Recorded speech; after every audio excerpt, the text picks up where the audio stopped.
सुधीर कई सालों बाद अपने गांव आता है। सुधीर बस से उतरकर गांव की चौपाल पर पहुंच जाता है। वहां पर कुछ लोग बैठकर बातें कर रहे थे। अरे राम राम काका, कैसे हो? अरे भाई मैं तो बढ़िया हूँ, पर मैंने तुम्हें जो है पहचाना नहीं। अरे काका, मैं राम नारायण जी का पोता सुधीर। अरे अच्छा, वो कितना बड़ा हो गया है? पहचान में ही नहीं आ रहे भैया। और फिर वहां से निकल जाता है। गांव के आदमी बातें कर रहे थे। अरे हाँ भैया, मैंने भी उस रहस्यमय ऑटो रिक्शा के बारे में सुना है। क्या सच में वहाँ वो ऑटो रिक्शा आता है? सुधीर अपने बीमार दादा के पास पहुंचता है, जो कि एक घाट पर लेटे हुए थे। दादाजी। अरे बेटा, तू आ गया। मुझे माफ कर दीजिए दादाजी, मुझे आने में बहुत देर हो गई। अब जल्दी से आप ठीक हो जाइए। मैंने जैसी खबर सुनी कि आप बीमार हैं, मैं पहली गाड़ी लेकर ही यहाँ आ गया। अरे कोई बात नहीं बेटा, अब तू आ गया है ना, तो मैं बहुत जल्दी ठीक हो जाऊंगा। तू बहुत थक गया होगा, जाकर हाथ मुंह धो ले बेटा और खाना खा ले।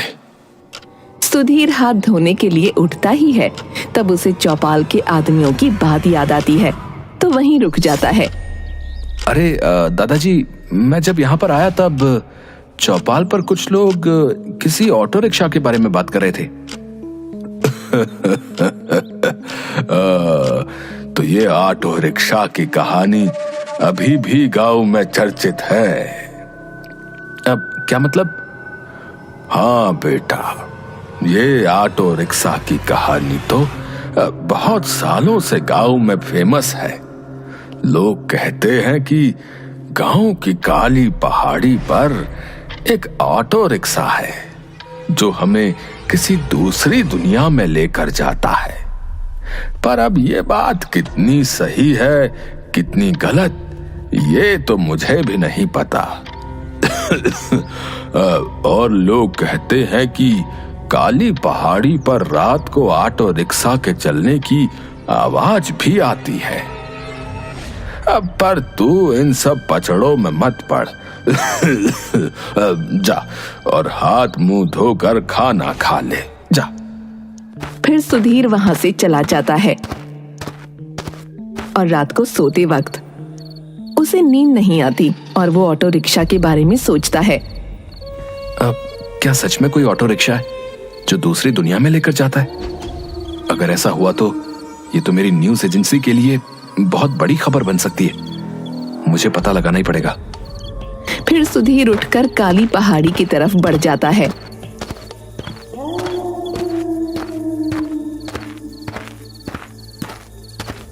अब यहां तो मुझे कोई ऑटो रिक्शा नहीं दिख रहा। थोड़ी देर यहीं रुककर इंतजार करता हूं। 3 बज गए, अभी तक तो कोई ऑटो रिक्शा नहीं आया। खैर, मुझे लगता है कि ये सच में कोई कहानी ही है। सुधीर घर के लिए आगे बढ़ता है, तभी उसे रिक्शा चलने की आवाज आती है। वो वहीं रुक जाता है। अरे, रिक्शे की आवाज। फिर वो आसपास देखता है, पर उसे कोई रिक्शा नहीं दिखता। वो आवाज को ध्यान से सुनता है, तो उसे आवाज पहाड़ी में से आती सुनाई देती है। अरे, ये आवाज तो पहाड़ी के अंदर से आ रही है। तो क्या वो रिक्शा? फिर वो आवाज का पीछा करते हुए पहाड़ी पर चढ़ने लगता है। चढ़ते चढ़ते वो पहाड़ की चोटी पर चढ़ जाता है।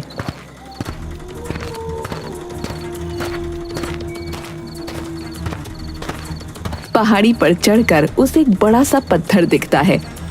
अरे, ये आवाज तो इस बड़े से पत्थर के पीछे से आ रही है। फिर सुधीर उस बड़े से पत्थर को हटाने की कोशिश करता है। बहुत कोशिश के बाद वो पत्थर हटा देता है।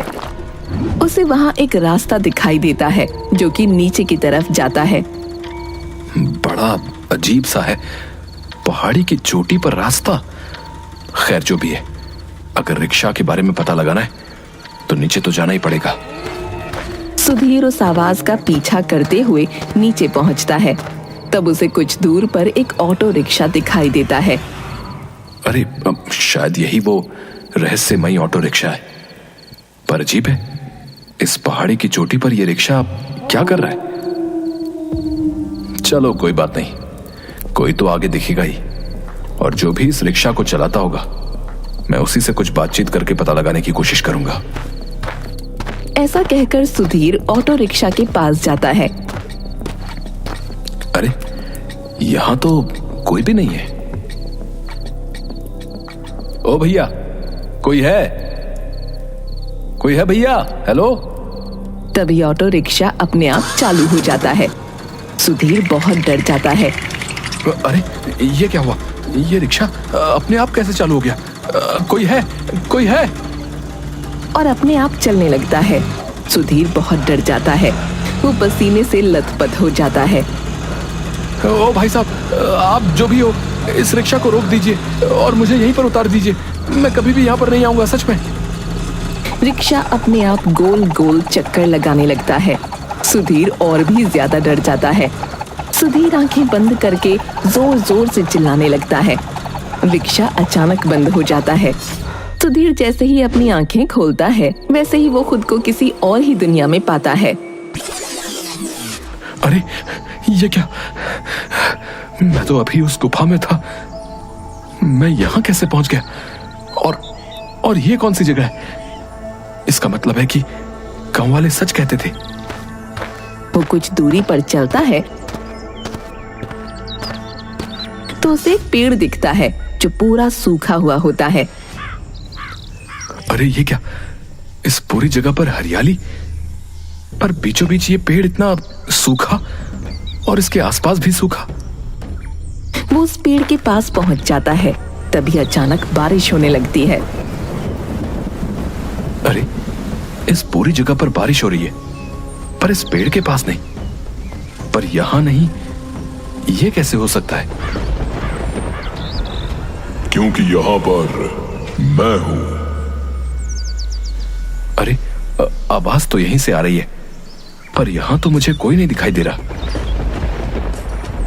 अरे तुम्हारे पीछे देखो, मैं यहीं तो खड़ा हूं। सुधीर पीछे पलटकर देखता है तो उसे कोई नहीं दिखता। कहीं कोई भूत तो नहीं? अरे भूत भाई साहब, मैं जाने अनजाने में यहाँ पर आ गया हूँ। मुझे माफ कर दो, मैं यहाँ से चला जाऊंगा, पर मुझे यहाँ से निकलने का रास्ता बता दो। अरे मंद बुद्धि, मैं कोई तेरी अम्मा हूँ जो डर लगने पर मुझसे लिपट गया। अच्छा, तो तुम थे, पर तुम कैसे? मेरा मतलब है कि तुम कैसे बोल सकते हो? तुम तो एक पेड़ हो। अरे भाई, मैं कोई पेड़ नहीं हूं, मैं एक देवदूत हूं। पर तुम पेड़ कैसे बने? मैं एक देवदूत हूं और मेरे पास एक मणि थी, और उस मणि को एक राक्षस ने चुरा लिया। इस वजह से मेरी ये हालत हो गई है। अगर तुम उस मणि को लाने में मेरी मदद कर दोगे तो मैं तुम्हारी एक इच्छा पूरी कर सकता हूं। क्या तुम सच में मेरी एक इच्छा पूरी कर सकते हो? तो क्या तुम मेरे दादाजी की तबीयत ठीक कर सकते हो? हाँ बिल्कुल, पर तुम्हें उसके लिए मेरी मणि उस राक्षस से लेकर आनी होगी। अच्छा ठीक है, पर मुझे वो राक्षस कहाँ मिलेगा? यहां से सीधे कुछ दूर जाने पर तुम्हें एक झरना दिखाई देगा। उस झरने के पार उस राक्षस की गुफा है। उस गुफा में जाकर तुम्हें उस राक्षस को मारकर वो मणि लेकर आनी है। पर मैं उस राक्षस को मारूंगा कैसे? उस राक्षस ने अपने मुकुट में वो मणि धारण कर ली है। जब वो मणि सूर्य की रोशनी में आती है तो उसमें से एक दिव्य रोशनी निकलने लगती है, और उस दिव्य शक्ति की वजह से वो राक्षस भस्म हो सकता है। तुम्हें किसी तरह उस राक्षस को उसकी गुफा से बाहर निकालना होगा, बस। ठीक है, मैं अभी वहां के लिए निकलता हूं। ऐसा कहकर सुधीर वहां से निकल जाता है। कुछ दूर चलकर सुधीर को एहसास होता है कि झाड़ियों में से कोई उसकी तरफ आ रहा है और जोर जोर से चलने की आवाज आती है। पर वो उस आवाज को नजरअंदाज करके आगे बढ़ता है। फिर थोड़ी ही देर में उसके सामने एक मदमस्त हाथी दौड़ता हुआ आता है। सभी पेड़ों को नष्ट करते हुए वो उसकी तरफ बढ़ रहा होता है। अरे बाप रे, ये हाथी तो मेरी तरफ ही आ रहा है और वो भी इतने गुस्से में। फिर सुधीर उसे देखकर भागने लगता है। हाथी उसके पीछे पीछे आने लगता है। डर के मारे सुधीर एक पेड़ के पीछे छुप जाता है। अब इस हाथी से कैसे बचूं? अगर मैं इसके सामने गया तो ये एक बार में ही मेरा कचूमर बना देगा। अरे अचानक ये हाथी कैसे गिर गया? अरे बाप रे, इसको तो बहुत चोट लगी है और खून भी बह रहा है। अच्छा, तो ये इसीलिए इतने गुस्से में था। फिर सुधीर हाथी के पास जाता है और अपने कपड़ों से उसका खून साफ करता है और उस पर प्यार से हाथ फेरता है और आसपास से कुछ पत्ते लेकर जख्मों पर पट्टी कर देता है। मेरे हाथी महाराज, आपको पट्टी तो लगा दी है, अब इतना दर्द नहीं होगा। ऐसा कहकर सुधीर वहां से चला जाता है।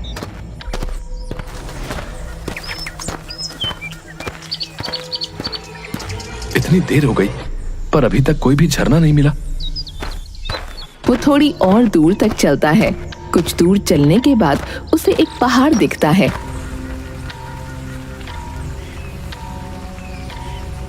झरना तो पहाड़ में से ही निकलेगा, तो इसका मतलब है कि मुझे यहीं कहीं आसपास झरना मिलेगा।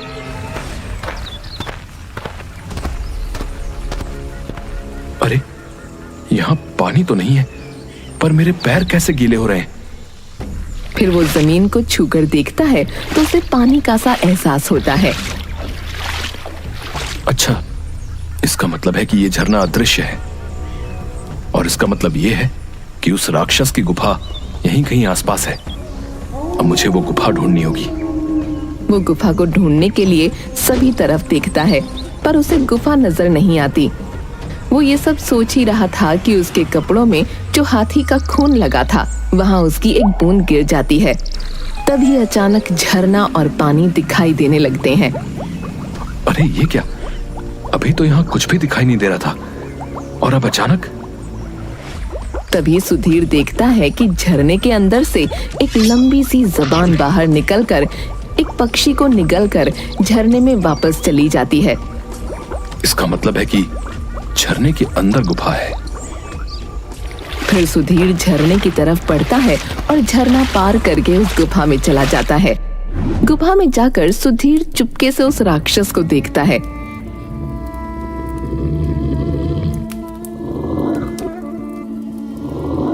अरे बाप रे, इतना खतरनाक राक्षस! इससे मैं मणि कैसे हासिल करूंगा? लगता है ये सर पर जो मणि है वो उस देवदूत की ही मणि होगी, पर वो मणि मैं हासिल कैसे करूंगा? सुधीर गुफा को देखता है। तभी वो राक्षस सुधीर को देख लेता है और उसके पास आ जाता है।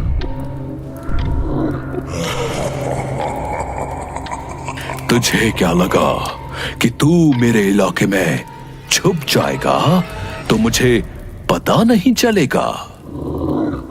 आज तो मैं बड़े दिनों बाद इंसान का खून पीऊंगा। और उसे जमीन पर पटक देता है। ए राक्षस, मुझे ये मणि दे दे।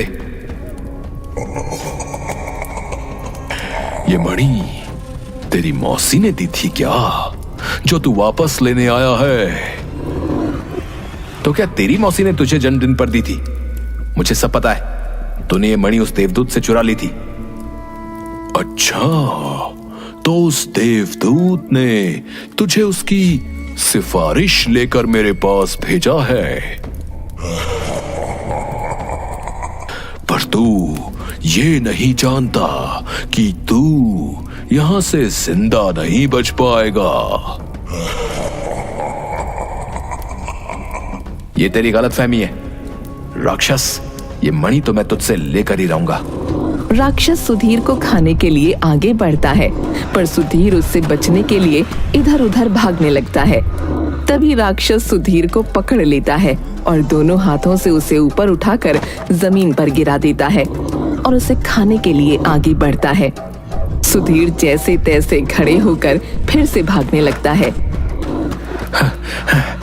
इस राक्षस को मैं इस गुफा से बाहर कैसे निकालूं? हाँ, अगर मैं गुफा से बाहर निकलूंगा तो ये राक्षस भी मेरे पीछे गुफा से बाहर निकलेगा। राक्षस, तू मुझे खाना चाहता था ना? ये ले, मैं तेरे सामने ही खड़ा हूं। आज तो मैं तुझे खा कर ही रहूंगा। सुधीर भागते भागते उस गुफा के पार हो जाता है और राक्षस भी सुधीर के पीछे उसे खाने के लिए गुफा से बाहर निकल जाता है। गुफा के बाहर निकलते ही उस मणि में से बहुत तेज रोशनी निकलती है जो राक्षस सहन नहीं कर पाता। राक्षस दर्द से चिल्लाने लगता है और भस्म हो जाता है। फिर सुधीर मणि को लेकर उस पेड़ के पास पहुंच जाता है।